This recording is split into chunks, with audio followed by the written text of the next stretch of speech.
I finished watching episode 4 of the Fallout show. It's definitely the shortest of the episodes so far. It's only 49 minutes. On my first viewing, I'd been surprised when it ended. On my second viewing, partway through, I realized that this episode is the most thematically consistent from start to finish and across the different plot threads. And that central theme is really all about hanging on to one's humanity. I look at it like a scale or a spectrum. On one end, there's people who are civil, and then at the other end, there are people who are feral. The vault dwellers, the majority of them, would be toward the civil end, especially the two male counselors. They're putting up their two posters and they complement each other. They're still friends and collegial, and they look upon a raider who's being held captive. He would be, of course, at the feral end of the scale. And outside of the vault, there's Lucy, of course. She's toward the civil end, but even in the first episode, she's showing signs of just being pragmatic, doing whatever it takes. Then there is the ghoul. He is closer to the middle, I would say, and he's on the cusp of becoming feral, like the ghouls that we see. Then there's Norm. He would be closer to the middle as well. He leads Chet into Vault 32, and they peel back the layers of the mystery. There's still some questions to be answered, but then more questions arise. People that turn on each other. The leader, the overseer, was strapped into their chair in their office, and there's scrawlings on the walls. These people have been dead for at least over 2 years. He goes through the computer records and realizes that the raiders hadn't broken in. Someone on the outside had let them in, and that someone, according to the records, had been Rose McLean, his and Lucy's mother. She didn't necessarily let them in. It might have been just her Pip-Boy, or she might have been coerced into letting the raiders in. The Vault 32 crew are a stark contrast to the majority of the Vault 33 crew. Vault 31, we don't know. We haven't really seen or heard much from them. I don't know if that same sort of struggle is in the games. There's choices that you can make, dialogue trees and whatnot, but I don't know if the game has some kind of system that keeps track of your civil versus feral behavior and actions. The climactic part of this episode is Mad Maxine, as I call her. She just hands that stash of vials, yellow liquid vials, to the ghoul. She tells him that, she asks him if those vials keep him from turning into those feral ghouls. Her asking that helps the audience who might not already realize it. She straight up tells him that she might end up looking like him, but she'll never be like him. She might be brutal when necessary, like biting off his finger earlier in the episode, but she vows to keep that civil piece of her.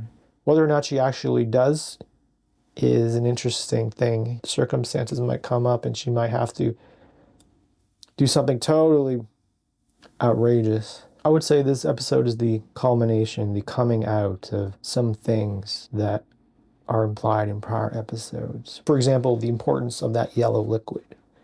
In the scene that introduces the ghoul, there's IV bags leading into his grave. And then in the prior episode, he's pissed off that Lucy's encounter with the axolotl has destroyed his small reserve.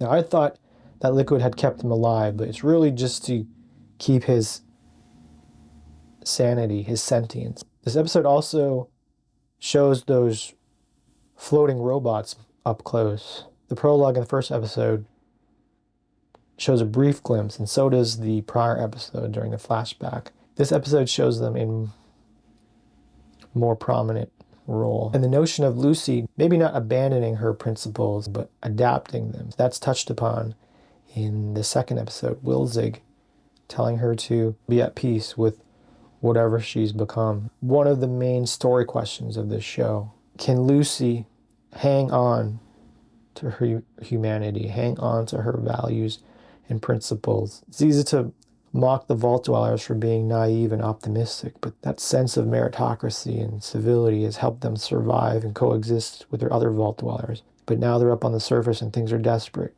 Can Lucy still keep the Vault Dweller within her? And the notion of ghouls becoming feral, that's touched upon briefly in the first episode. Those bounty hunters, they placed that chicken almost like a canary in a coal mine. That's the purpose of that chicken, is to see whether or not the ghoul is feral when they dig him up out of his grave.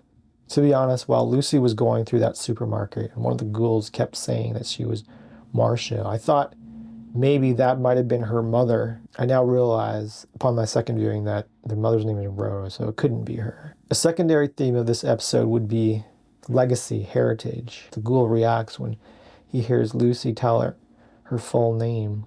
And of course, within the vault, Leslie Uggams' character tells Norm that McLean carries weight. Cooper, toward the end of the episode, when he's in that supermarket, he finds a tape of his movie and he watches it. It shows the full scene that had been shot in the flashback in the prior episode. The clip in this episode shows that he goes with it anyway. That really strong anti-communist sentiment has been sprinkled throughout the episodes in this season. That's important because it has led to the war that's created this post-apocalyptic world. Some random things.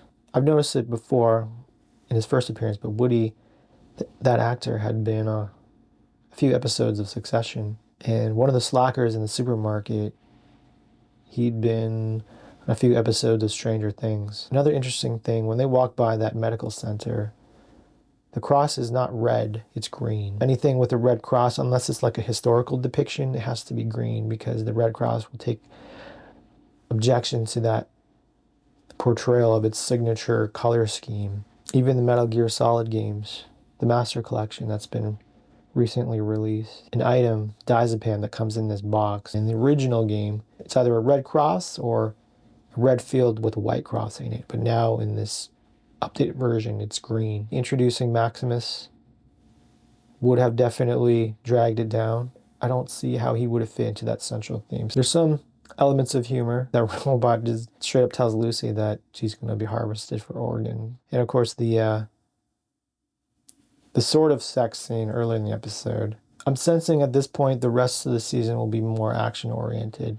We'll go back to the main story, the main quest, as it were. The quest of Lucy actually finding more about her father. Good episode.